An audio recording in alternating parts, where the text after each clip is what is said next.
Hello everyone. तो आप सभी कैसे हैं? सभी को हरे कृष्णा, राधे राधे। जैसा आप सभी को पता है कि यहाँ पर हम सभी क्या करते हैं, अपना प्रैक्टिस सेट लेकर चलते हैं। और कल के प्रैक्टिस सेट में हमने आपको 15 क्वेश्चन करा दिया था। बाकी आज का जो आपका प्रैक्टिस सेट है 15 क्वेश्चन बचे हुए हैं। तो डेली हम क्या करते हैं, 15 क्वेश्चन लेकर चलते हैं। तो मैं पेन थोड़ा मोटा कर लेती हूँ ताकि आपको सही से दिखे। ठीक है, चलिए इतना मोटा नहीं, थोड़ा सा और कर लेते हैं। चलिए ठीक है। तो हम लोग क्या करते हैं, यहाँ पर डेली प्रैक्टिस सेट करते हैं। तो प्रैक्टिस सेट में हम कल आपको 15 क्वेश्चन करा दिए थे और बाकी बचे 15 क्वेश्चन को आज हम कराएंगे। तो आज क्वेश्चन नंबर हम 16 से करेंगे। बाकी जो बच्चे हमारे पुराने हैं उन्हें पता है कि प्रैक्टिस सेट कैसे करना है। जो स्टार्टिंग से जुड़े हैं, जो नए बच्चे जुड़े हैं, उन्हें बता देना चाहते हैं कि आप सभी देखिए क्या क्या करिए कि क्वेश्चन नंबर जैसे हमने 16 पढ़ा, 16 से स्टार्ट किए, 16 से 30 तक पढ़ाएंगे आपको। ठीक है, तो 16, 17, 18 इस तरीके से आप क्वेश्चन का आप पेन कॉपी लेकर बैठा करिए। इस तरीके से नंबरिंग क्या करिए और मैं क्वेश्चन पढ़ती हूँ तो आप खुद उत्तर दिया करिए। जैसे क्वेश्चन नंबर 16 का आपने बी उत्तर दे दिया, अब मैं बताती हूँ तो अगर आपका उत्तर सही होता है तो सही करिए, गलत उत्तर होता है तो गलत करिए। ठीक है, फिर उसके बाद में लास्ट में आप काउंट करिए कि आपने 15 नंबर में से कितना गेन किया है। उसके बाद इस प्रैक्टिस सेट को आप जितने भी प्रैक्टिस सेट है उसको आप 2 से 3 बार कर जाइए। ठीक है, एक बार तो आप ऐसे देख के करिए जैसे मैं बताती हूँ, दूसरी बार आप इसे खुद से करने की कोशिश करिए ताकि आप क्या करें कि देखिए दूसरी बार आप करेंगे तो 15 में से 12 से 13 नंबर गेन करेंगे। और इस प्रैक्टिस सेट को आप तब तक करिए जब तक आप 15 में से 15 नंबर गेन नहीं कर लेते। तो इस तरीके से प्रैक्टिस सेट करेंगे तो आप देखिए मैं गारंटी के साथ करती हूँ कि आप 25 नंबर आपका कहीं भी नहीं गया है सीडीपी में से। और मैं ये गारंटी लेती हूँ कि जितना मैंने सीडीपी कराया है, जितना पैटर्न मैंने कराया है, बस उस पैटर्न को आप फॉलो कर लीजिए। 25 की गारंटी मैं लेती हूँ। आप जाके देखिएगा पेपर में, इस तरीके से आपको पैटर्न जरूर मिलेगा। तो डेली हम आपको कहते हैं जैसे कि आपका कोहलबर्ग हो गए, पियाजे हो गए, वाइगोस्की हो गए, उसके बाद रूढ़िवादिता से क्वेश्चन हो गया और उसके बाद पूर्वाग्रह तो इसी में आ जाएगा, रूढ़िवादिता में आपका। और उसके बाद आपके जैसे जितने भी मनोवैज्ञानिक हैं उनसे 2-2 क्वेश्चन आपके आते हैं। तो समझिए मैं जिनको जिनको बता रही हूँ ये सीटेट के क्या है, ये सीटेट के हम सफ़र या जो भी समझ लीजिए वो हैं, वो इसे चाह के भी नहीं छोड़ सकते।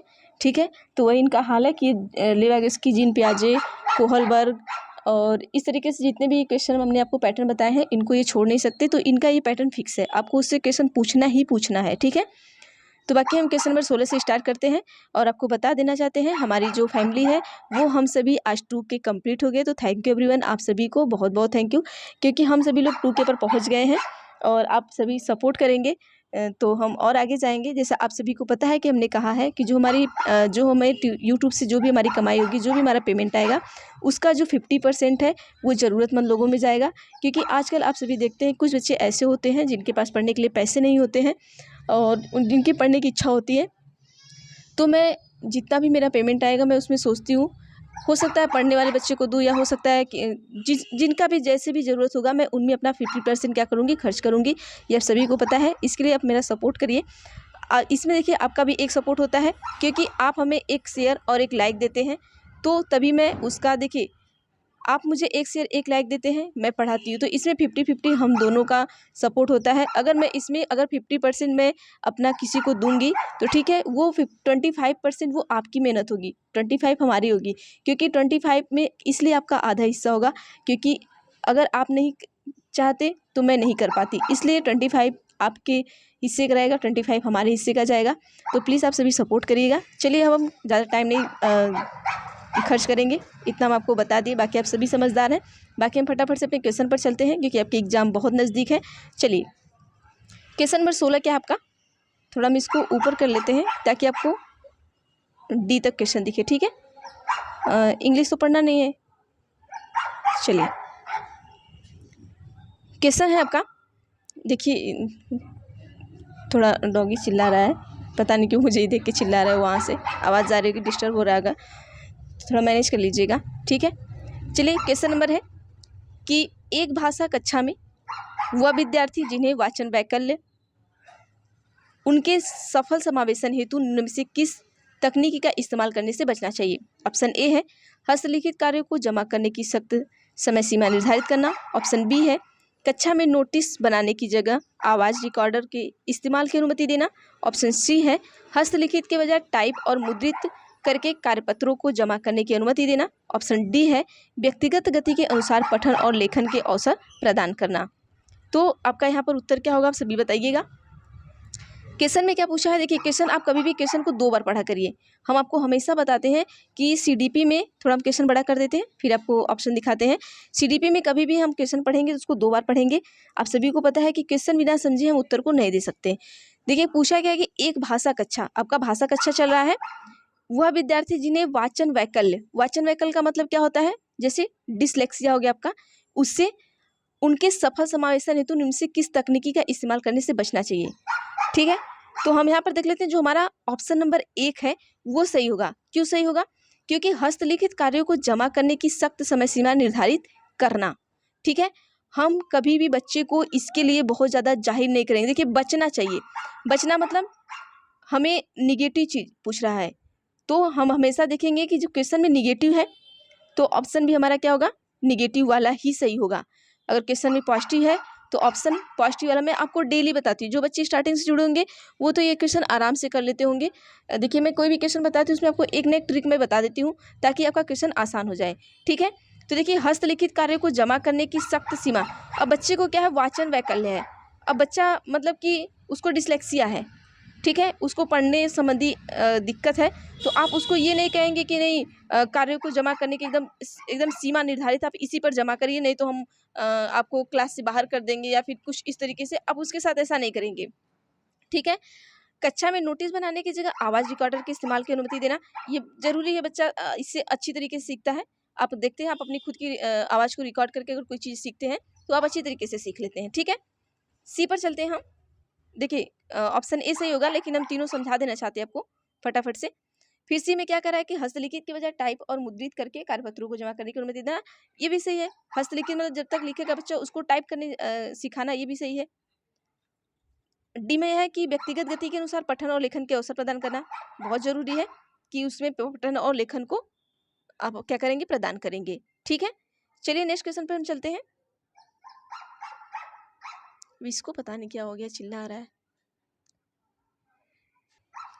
क्वेश्चन आपका है कि क्वेश्चन नंबर 70 आपका है। ठीक है, कि अधिगम संबंधी वह कठिनाई जिसमें कम देर तक ध्यान केंद्रित हो पाए, आवेगशीलता हो और निराशाओं के प्रति कम सहिष्णुता हो, निम्नलिखित में से किसकी ओर इशारा करता है।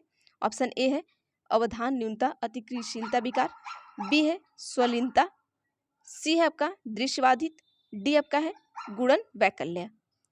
तो उत्तर दीजिएगा क्या होगा। यश पढ़ाने नहीं देगा, एक सेकेंड आप सभी रुकिएगा। तो चलिए आप सभी क्वेश्चन को एक बार फिर से पढ़िएगा, क्योंकि आप सभी को क्वेश्चन पढ़ना 2 बार बहुत जरूरी होता है। चलिए क्वेश्चन में कह क्या रहा है कि अधिगम संबंधी वह कठिनाई, ठीक है, कठिनाई किससे आ रही है, आपके अधिगम से आ रही है, जिसमें कम देर तक ध्यान केंद्रित हो पाए। बच्चे का जो ध्यान है वो कम देर तक, क्या उसका जो अटेंशन है वो कम देरी तक होता है। फिर आवेगशीलता हो, उसमें क्या है, आवेगशीलता होता है। फिर उसके बाद क्या कर रहा है कि निराशा के प्रति कम सहिष्णुता होता है। तो किसकी ओर इशारा कर रहा है, तो देखिए ये आपका एक तरीके का डिसऑर्डर ही है। बच्चे में ऐसी चीज़ें आ जाएं कि वो उसका ध्यान केंद्रित नहीं हो पा रहा है, उसके लिए निराशा हो रहा है, फिर आवेगशीलता है, तो एक डिसऑर्डर ये होता है। तो डिसऑर्डर आपका इसमें से कौन सा है, तो ऑप्शन नंबर 1 में आपको डिसऑर्डर दिख रहा है जो आपका अटेंशन का जो हिंदी पढ़ना है, अवधान न्यूनता अतिक्रियाशीलता विकार। ठीक है, तो ये आपका एक तरीके का क्या है, डिसऑर्डर है, तो ऑप्शन नंबर ए सही हो जाएगा। चलिए नेक्स्ट क्वेश्चन पे चलते हैं हम अपने।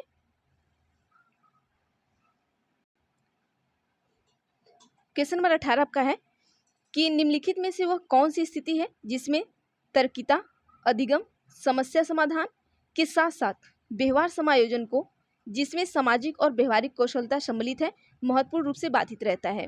अब देखिए क्या है क्वेश्चन में, बाधित रहता है, निगेटिव पूछ दिया, ऑप्शन में हमारा निगेटिव ही सही होगा, इसका ध्यान रखिएगा। ऑप्शन 1 है श्रवण क्षति, बी है दृश्यात्मक क्षति, सी है आपका गति क्षति, डी आपका है बौद्धिक क्षति। अब देखिए यहाँ पर क्या है, अब ऑप्शन से आपको पता चला कि यहाँ पर नेगेटिव पॉइंट हमें नहीं ढूंढना है। ढूंढना क्या आपको, देखिए क्वेश्चन फिर से ध्यान से पढ़िएगा आप। अब ढूंढना क्या यहाँ पर हमें कि जिसमें तर्किता, ठीक है, अधिगम, समस्या समाधान के साथ साथ व्यवहार समायोजन को, जिसमें सामाजिक और व्यवहारिक कौशल सम्मिलित है, उसमें किसको बाधित करेगा, तो अब उत्तर दीजिएगा किसको करेगा। तो देखिए यहाँ पे आप आराम से देख सकते हैं, जैसे ही आपका समस्या समाधान दिख रहा है, समस्या समाधान दिखा तो ये किससे संबंधित हो गया, आपकी बुद्धि से संबंधित हो गया। तो बौद्धिक क्षति यहाँ पर आ जाएगी। किसी भी समस्या का हम अगर समाधान करेंगे तो हम अपनी बुद्धि से ही करेंगे ना, तो इससे ट्रिक से आप लगा सकते हैं, इसमें बौद्धिक क्षति आ जाएगी। ठीक है, चलिए नेक्स्ट क्वेश्चन पे चलते हैं हम अपने। क्वेश्चन नंबर 19 देखते हैं हम। क्वेश्चन नंबर 19 में आपका क्या है, अभिकथन है और कारण है। जैसा आपने आपको हमेशा बताते हैं कि अभिकथन और कारण में हम आपको ऑप्शन नहीं दिखाते हैं, सीधा पढ़ते जाते हैं, क्या सही है क्या गलत है उसको बताते जाते हैं। ठीक है, क्योंकि इसका ऑप्शन जो बहुत बड़ा बड़ा होता है। अभिकथन में ये क्या कह रहे हैं कि समावेशन से तात्पर्य है, समावेशन, ये समावेशन के बारे में आपसे बता रहे हैं कि अधिगम कठिनाई महसूस करने वाले विद्यार्थी मुख्य धारा विद्यालय में पृथक रूप से सीखें। ऐसा है बिल्कुल नहीं। समावेशन का मतलब क्या होता है, समावेशन का मतलब है जो साथ साथ बच्चे सीखे। ये क्या कहना है कि पृथक रूप से सीखें। पृथक रूप से कैसे सीखेगा भाई, पृथक रूप से अलग अलग हो जाएगा तो ये समावेशन होगा ही नहीं। जहाँ पर बच्चा, समावेशन क्या होता है, जब कोई भी बच्चा जाए, बच्चा बहरा हो, सुन नहीं रहा हो, या बच्चा दिखाई नहीं देता हो, या बच्चा चल नहीं पाता हो सही से, लेकिन सारे बच्चे एक साथ शिक्षा ग्रहण करते, वही हमारा समावेशन होता है। लेकिन इन्होंने तो यहाँ अलग अलग कर दिया, तो ये ऐसे ही गलत हो गया। अब नेक्स्ट देखते हैं हम दूसरे में क्या है, कारण। कारण में क्या कह रहे हैं कि इस प्रकार की रणनीति अधिगम कठिनाई महसूस करने वाले विद्यार्थियों को समाज में प्रतिभागिता के लिए तैयार करती है। देखिए ये क्या क्या कह रहे हैं, कारण बता रहे हैं कि अगर बच्चा अलग अलग होगा तो इस तरीके की जो रणनीति है वो अधिगम कठिनाई महसूस करने वाले विद्यार्थी को समाज में प्रतिभागिता के लिए तैयार करती है। बिल्कुल नहीं तैयार करेगी। कैसे तैयार करेगी, जब बच्चा पृथक पृथक रूप से सीखेगा। पृथक रूप से क्या सीखेगा, जब बच्चा इंक्लूड होकर सीखता है, एक साथ सीखता है, तब शायद ये चीज़ें हो सकती थी। लेकिन यहाँ पर अलग सीख रहा है तो इनका कहना भी गलत है। ठीक है, तो इनका कारण भी गलत है, तो ऑप्शन नंबर ये भी गलत होगा। तो चलिए हम इसका उत्तर दिखा देते हैं, आपका ऑप्शन नंबर कौन सा होगा। तो देखिए ऑप्शन नंबर डी सही होगा कि ए एंड आर फॉल्स। ठीक है, दोनों क्या है, गलत है। नेक्स्ट क्वेश्चन पे चलते हैं हम अपने। क्वेश्चन नंबर 20 में पूछ रहे हैं, ठीक है, क्वेश्चन है आपका कि which of the following is not an important factor of creativity. मतलब कि क्रिएटिविटी का इम्पॉर्टेंट फैक्टर नहीं है, ये पूछा है। ठीक है, क्वेश्चन पढ़ते हैं कि निम्नलिखित में से कौन सा सृजनात्मक का महत्वपूर्ण कारक नहीं है। अब इसमें से 3 होगा, एक नहीं होगा। ठीक है, तो ऑप्शन ए है मौलिकता, बी आपका है अभिसारी चिंतन, मतलब कन्वर्जेंट थिंकिंग आपकी जो होती है वो है, सी आपका है प्रवाह मतलब फ्लुएंसी, और डी आपका है फ्लेक्सिबिलिटी, लचीलापन। तो इसमें क्या होगा आपका उत्तर, से बताइएगा।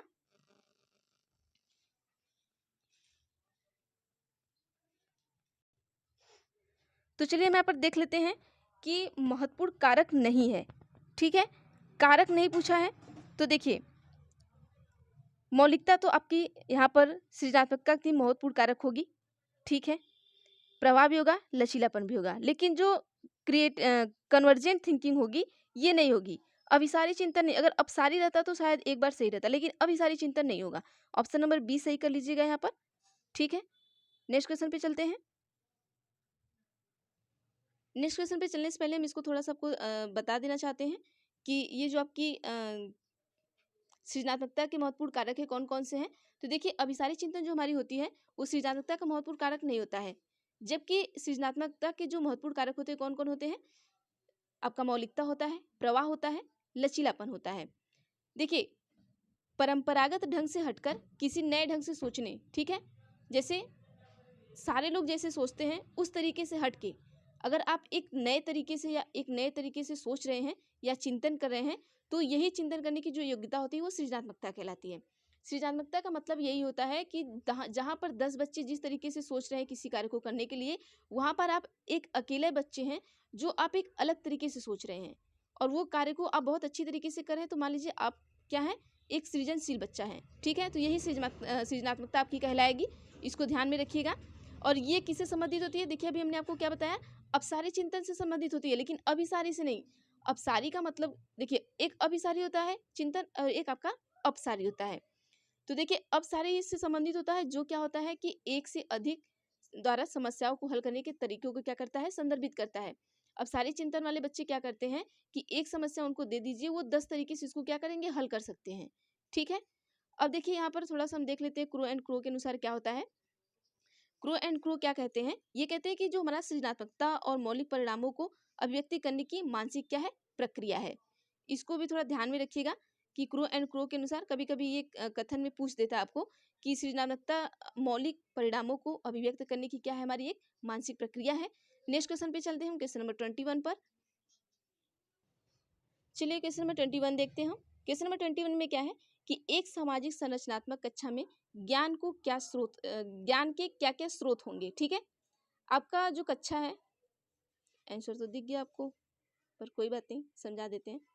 देखिए जो क्या है, देखिए आप सभी ईमानदारी से क्वेश्चन का आंसर दीजिएगा, क्योंकि आंसर आपको दिख गया है, क्योंकि आपको काउंट करना है लास्ट में कि आपने कितना नंबर गेन किया है। ठीक है, तो कोई बेईमानी नहीं करेगा।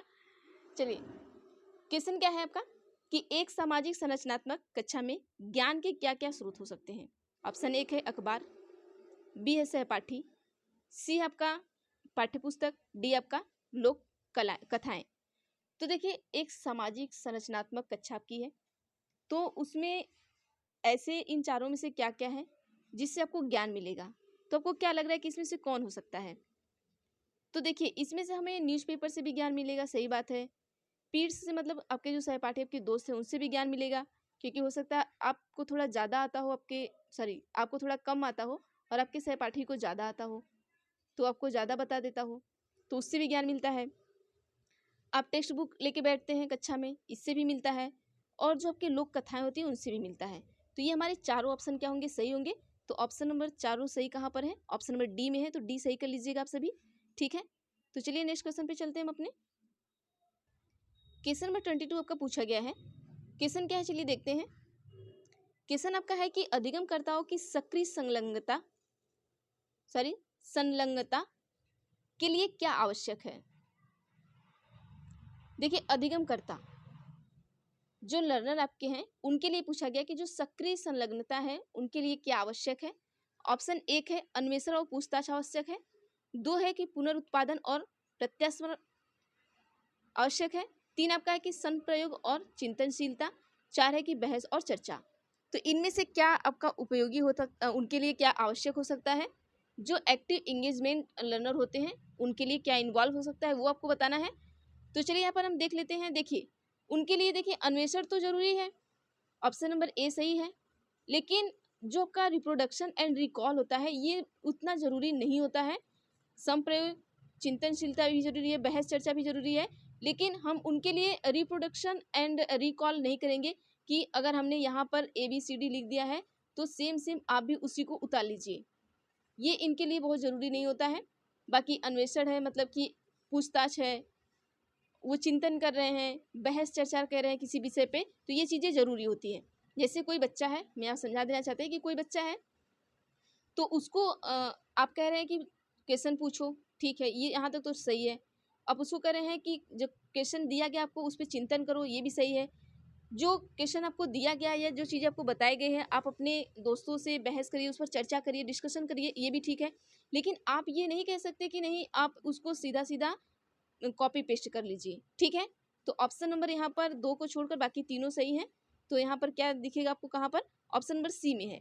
ऑप्शन नंबर सी हमारा दिख गया कि 1, 3 और 4 ये क्या है आपके सही है। तो यहाँ पर सही कर लीजिएगा कि ऑप्शन नंबर सी जो आपके हैं वो सही है। चलिए नेक्स्ट क्वेश्चन पे चलते हैं हम। क्वेश्चन नंबर 23 आपका है कि अधिगमकर्ता को एक संसाधन समृद्ध वातावरण में अधिगम स्वतंत्रता की अनुमति देना और अपने लिए स्वयं ही ज्ञान की संरचना हेतु सुसाध्य करना किस उपागम की ओर इशारा करता है। ऑप्शन ए है डिस्कवरी लर्निंग मतलब खोजी अधिगम, बी आपका है पाठ्यपुस्तक केंद्रित अधिगम, सी आपका है प्रतिपादक अध्यापन, डी आपका है कि व्यवहारवादी अध्यापन। क्वेश्चन को ध्यान से पढ़िएगा। देखिए हम आपको क्वेश्चन हमेशा 2 बार पढ़ते हैं, इसलिए पढ़ते हैं क्योंकि हम आपको हमेशा कहते हैं कि आप क्वेश्चन का उत्तर दीजिए। देखिए क्योंकि हम आपको हमेशा कहते हैं क्वेश्चन का उत्तर दीजिए, तो इसलिए हम आपको क्वेश्चन को 2 बार पढ़ते हैं ताकि आप क्वेश्चन का उत्तर सही दे पाएँ। ठीक है, देखिए अधिगमकर्ता को एक संसाधन समृद्ध वातावरण में अधिकतम स्वतंत्रता की अनुमति देना चाहिए, सही बात है, देना चाहिए, और अपने लिए स्वयं ही ज्ञान की संरचना हेतु सुसाध्य करना, मतलब वो जो ज्ञान सीख रहे हैं वो अपने लिए सुसाध्य हो सके, तो उस किसकी ओर ये क्या कर रहा है, इशारा कर रहा है। तो हम चलिए उत्तर देख लेते हैं। नीचे से हम देखते हैं, देखिए व्यवहार आदि अध्यापन के लिए नहीं, ऐसा नहीं है कि हम बच्चे को स्वतंत्रता दे रहे हैं तो वो व्यवहार आदि अध्यापन करें, या प्रतिपादक अध्यापन करें, या पाठ्य पुस्तक केंद्रित अधिगम करें, या मतलब पाठ्य पुस्तक केंद्रित का मतलब कि पुस्तक को पढ़ के वो ज्ञान को प्राप्त करे, ऐसा नहीं है। हम उसको डिस्कवरी लर्निंग के लिए ऐसा करते हैं कि बच्चा खोजे अधिगम करे, बच्चा चीज़ों को खोजे और खुद से सीखे, क्योंकि ये कह रहा है ना कि अपने लिए स्वयं ही ज्ञान की संरचना हेतु सुसाध्य करना, तो स्वयं ही करना, तो स्वयं के लिए खोजेगा तो खोजे अधिगम में जाएगा, तभी वह स्वयं के लिए सुसाध्य करेगा। ठीक है, तो ऑप्शन नंबर 1 सही कर लीजिएगा। नेक्स्ट क्वेश्चन पे चलते हैं हम अपने। क्वेश्चन नंबर 24 आपका क्या कहा गया है कि बच्चों में वैकल्पिक धारणाएं, बच्चों में कैसी धारणा, वैकल्पिक, जो आपके अल्टरनेटिव कॉन्सेप्शंस होते हैं वो पूछ रहा है यहाँ पर। ऑप्शन ए है कि निर्मित होना असामान्य है, बी है पूर्ण रूप से विसंगत और त्रुटिपूर्ण है, सी आपका है कि उनके अंतः प्रज्ञाजन्य सहज ज्ञान सिद्धांतों को दर्शाते हैं, डी आपका है कि अध्यापिका द्वारा नहीं दी जानी चाहिए। देखिए क्वेश्चन आपको थोड़े टफ लग रहे होंगे, लेकिन आप देखिएगा कि सीटेट इस टाइम आपको इसी तरीके से क्वेश्चन पूछता है, और जितने भी क्वेश्चन मैं आपको लेके आती हूँ ये आपके प्रीवियस ईयर क्वेश्चन है, ना कि मैं ये मेरे खुद से बनाया हुआ क्वेश्चन है या इस तरीके से। ये जितने भी क्वेश्चन मैंने आपको अभी तक कराया है, जो आपके ऑनलाइन में क्वेश्चन आए हुए हैं, जब आपका ऑनलाइन पेपर चल रहा था उसी से सारे क्वेश्चन मैंने इंक्लूड किया है यहाँ पर। ठीक है, चलिए क्वेश्चन आंसर बताइए आप सभी क्या होगा।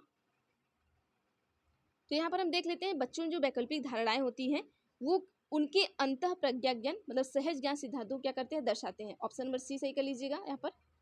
ठीक है, तो आप सभी क्वेश्चन को टफ देके छोड़ देते हैं बीच में, लेकिन आप देखिएगा यही क्वेश्चन पढ़ के जाएगा, यहाँ से क्वेश्चन बहुत ज़्यादा पूछे जाते हैं और इसी तरीके से आपके क्वेश्चन आएंगे। आप ये मत सोचिएगा कि अब सीटेट में पहले जैसे क्वेश्चन पूछे जाएंगे कि हम एक पैटर्न या 10 पेपर कर लिए तो वहाँ से क्वेश्चन आपको पूछ दिया जाएगा। उनको इतना ज़्यादा क्वेश्चन मिल चुका है कि वो उन्हें क्वेश्चन के लिए पूछना ही नहीं, वो कहीं से भी उठा के कुछ भी दे सकते हैं। ठीक है, क्योंकि अभी उनके पास इतना ज़्यादा क्वेश्चन आ गया। आप सभी को पता है कि जब ऑनलाइन पेपर होता था तो उस टाइम क्या था कि इनके पास एक पेपर कराने में इनको 1 महीने लगा। अब 1 महीने में हुए फर्स्ट शिफ्ट और सेकेंड शिफ्ट। सोच लीजिए फर्स्ट शिफ्ट में 1 महीने में 30 और इधर 30, 60 क्वेश्चन इनका ऐसे ही हो गया, मतलब 60 पेपर ऐसे ही हो गया। 60 पेपर में से सोच लीजिए एक पेपर में 30 क्वेश्चन, तो 60 में कितना हो गया, अब अपना इसमें जोड़ घटा लीजिए। ठीक है, कम से कम 1800-1900 मतलब मान लीजिए 2000 के लगभग इनको क्वेश्चन मिल गए हैं। 2000 क्वेश्चन में से आपको कहीं से भी ये उठाकर दे देंगे। सिर्फ मैं सीडीपी की बात कर रही हूँ कि उनको 2000 क्वेश्चन मिल गए हैं। ठीक है, चलिए नेक्स्ट क्वेश्चन पे चलते हैं। क्वेश्चन नंबर 25 आपका है, अभिकथन ए है कि किशोरों को कक्षा में चर्चा और बहस के लिए ढेर सारे मौके प्रदान करने चाहिए। आपका क्या कहना है, प्रदान करने चाहिए या नहीं? मेरा तो कहना है कि करने चाहिए। तो चलिए यहाँ पर करना चाहिए, सही बात है। अब अपने अकॉर्डिंग सोचिए कि क्या करना चाहिए। चलिए अभिकथन हो गया, अब इनका हम तर्क देखते हैं क्या है। इनका देखिए जो कारण है, कारण ये क्या कहते हैं कि सहयोगात्मक अधिगम अर्थ के निष्कर्ष और विभिन्न विचारों को साझा करने का अवसर देता है। सही बात है, अगर आप सहयोग से क्या कर रहे हैं, सीख रहे हैं, तो वो अर्थ के निष्कर्ष, किसी भी चीज़ का अगर आपको अर्थ निकालना है उसका निष्कर्ष देता है, और विभिन्न विचारों मतलब अलग अलग विचारों को आपको साझा करने का क्या करता है, अवसर देता है। अब देखिए इसको हम समझा देना चाहते हैं कैसे होगा। ठीक है, इनका कहना क्या है कि जैसे देखिए जो सहयोगात्मक, जैसे आप अपने दोस्त के सहयोग से, आप दोस्त के सहयोग से कोई चीज़ें सीख रहे हैं। ठीक है, कारण हम बता रहे हैं आपका, यहाँ पर कारण को समझ लीजिएगा। आपके दोस्त हैं, ये आपके दोस्त हैं, डेली मैं आपके दोस्त को इस तरीके से बनाती हूँ, आप देख लीजिएगा, इनको पहचान लीजिएगा। ठीक है, ये आपके दोस्त हैं। अब इनकी सहायता से आप क्या कर रहे हैं, अधिगम कर रहे हैं। अब अधिगम करने के बाद क्या होता है,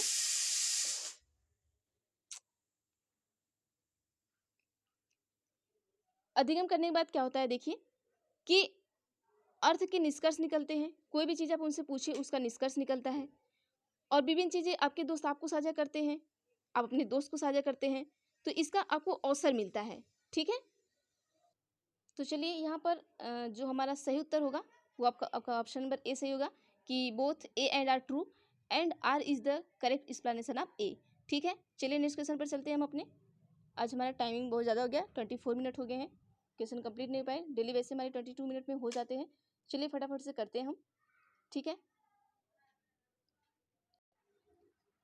क्वेश्चन आपका है कि विद्यार्थी में संज्ञानात्मक परिवर्तन को प्रोत्साहित करने के लिए एक शिक्षिका को ऑप्शन ए है यतंत्रवाद याद करने के लिए लंबे अनुच्छेद देने चाहिए, बी है ऐसी सामग्री देनी चाहिए जो मध्यम रूप से चुनौतीपूर्ण और स्कीमा के रूपांतरण की मांग करे, सी है असंबद्ध खंडों की जानकारी प्रस्तुत करनी चाहिए, डी आपका है कि ऐसे कार्य देने चाहिए जो बच्चों के वर्तमान संज्ञानात्मक स्तर से अत्यधिक ऊंचे हो। ठीक है, तो यहाँ पर उत्तर क्या होगा, आप सभी दीजिएगा उत्तर।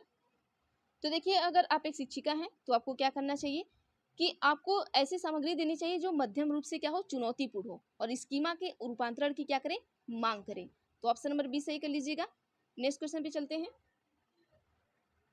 क्वेश्चन नंबर 27 है कि योग्यता की डैश धारणा का आशय है कि सफलता पाने के लिए प्रयास सार्थक भूमिका निभाते हैं। ऑप्शन ए है प्रतिस्पर्धात्मक, बी है सत्तात्मक, सी आपका है वृद्धिशीलतात्मक, डी आपका है परिहार आधारित। तो देखिए, जो योग्यता की डैश धारणा की आशा है कि सफलता पाने के लिए प्रयास सार्थक भूमिका निभाते हैं। तो सफलता पाने के लिए क्या भूमिका निभाते हैं आपको बताना है। तो देखिए, ऑप्शन नंबर सी जो हमारा सही हो जाएगा कि वृद्धिशीलात्मक जो हमारे क्या करते हैं, ये बहुत महत्वपूर्ण भूमिका निभाते हैं, मतलब सार्थक भूमिका निभाते हैं। तो ऑप्शन नंबर सी सही कर लीजिएगा। नेक्स्ट क्वेश्चन पे चलते हैं हम अपने। क्वेश्चन आपका है कि एक संरचनात्मक कक्षा में क्रियाकलापों का इस्तेमाल होगा जो हो। ऑप्शन ए है औसत रूप से कठिन, बी है पाठ्य सामग्री के प्रत्यास्मरण पर आधारित, तीसरा आपका है पुनरावृत्ति और यांत्रिक, चौथा आपका है कि सामूहिक कार्य। तो आपको बताना है चारों में से क्या होगा। देखिए, कक्षा कैसी है, संरचनात्मक कक्षा है, तो क्रियाकलापों का इस्तेमाल होगा जो कैसा होगा, जो आपका देखिए औसत रूप से कठिन हो, ठीक है, फिर क्या हो आपका कि सामूहिक कार्य हो, ये दोनों नहीं होगा आपका, पुनरावृत्ति यांत्रिक नहीं होगा, पाठ्य सामग्री के प्रत्यास्मरण पर आधारित, प्रत्यास्मरण का मतलब रट्टा मारना, ठीक है, रिकॉलिंग करना, ये नहीं होगा, ठीक है, और ये भी क्या है रिपीटेटिव, मतलब बार बार उसी चीज को दोहराना, ये भी नहीं होगा। तो ऑप्शन नंबर 1 और 4 सही होगा। ये कहाँ पर है, तो आपके ऑप्शन नंबर सी में है, तो सी को सही कर लीजिएगा। ठीक है, चलिए नेक्स्ट क्वेश्चन पे चलते हैं हम अपने। क्वेश्चन नंबर 29 आपको पूछा गया है कि जब एक विद्यार्थी को डैश का एहसास होगा यदि वह सफलता का आरोपण आंतरिक मानता है, और डैश का एहसास होगा यदि वह असफलता का आरोपण वह मानता है। दुश्चिंता राहत, बी है शर्म आभार, सी आपका है गर्व क्रोध, डी आपका है आभार प्रसन्नता। तो देखिए, यहाँ पर क्या होगा कि यहाँ पर एक विद्यार्थी को गर्व का एहसास होगा जब क्या होगा, यदि वह सफल होगा, और जब वह असफल होगा तो कैसा होगा, उसे क्या होगा कि क्रोध आएगा, क्रोध का एहसास होगा। तो ऑप्शन नंबर सी सही कर लीजिएगा, यहाँ पर होगा। चलिए आगे देखते हैं हम। क्वेश्चन नंबर 30 है और ये अपना लास्ट क्वेश्चन है। देखिए, आज टाइमिंग इसलिए हो गया क्योंकि क्वेश्चन थोड़े ऑप्शन बहुत ज़्यादा बड़े बड़े थे। आप सभी को पता है कि एक क्वेश्चन को 1 मिनट में पढ़ना बहुत मुश्किल होता है और बाकी समझाना भी।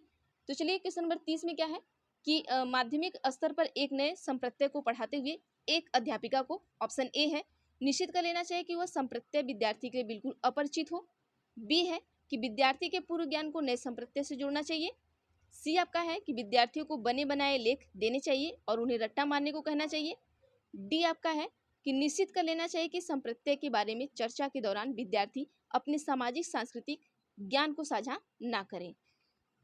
देखिए, माध्यमिक स्तर, माध्यमिक का मतलब 6 to 8, क्योंकि 6 to 8 का आपका चल रहा है, पर एक नए संप्रत्यय को पढ़ाते हुए एक अध्यापिका को क्या करना चाहिए, एक नया संप्रत्यय पढ़ा रही है आप अध्यापिका को, अब तो क्या करना चाहिए बताइए। तो देखिए, आप अध्यापिका हैं, आप एक नया संप्रत्यय पढ़ा रही हैं, तो आपको विद्यार्थी को उसके पूर्व ज्ञान के नए संप्रत्यय से जोड़ना चाहिए। उसको देखना चाहिए कि विद्यार्थी जो पहले क्या पढ़ा है उसके पूर्व ज्ञान से जोड़ के उसे बताएंगे तो ज़्यादा अच्छी तरीके से सीखेगा। तो बस आज के लिए इतना करते हैं। हमारा 15 क्वेश्चन जो है कंप्लीट हो गया है। बाकी आप सभी 15 क्वेश्चन किए होंगे तो आपको पता चला होगा कि आपने कितना नंबर सही किया, कितना गलत किया है। तो फर्स्ट अटेम्प्ट में आपने कितना सही किया है, सेकेंड में कितना सही किया है और थर्ड में।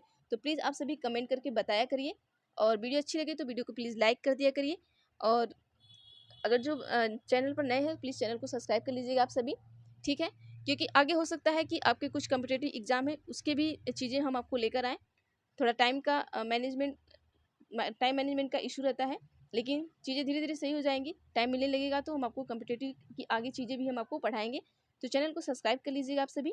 बेल आइकन को भी क्लिक कर लीजिएगा ताकि मैं जो भी वीडियो पढ़ाऊँ आप तक जरूर पहुँचे।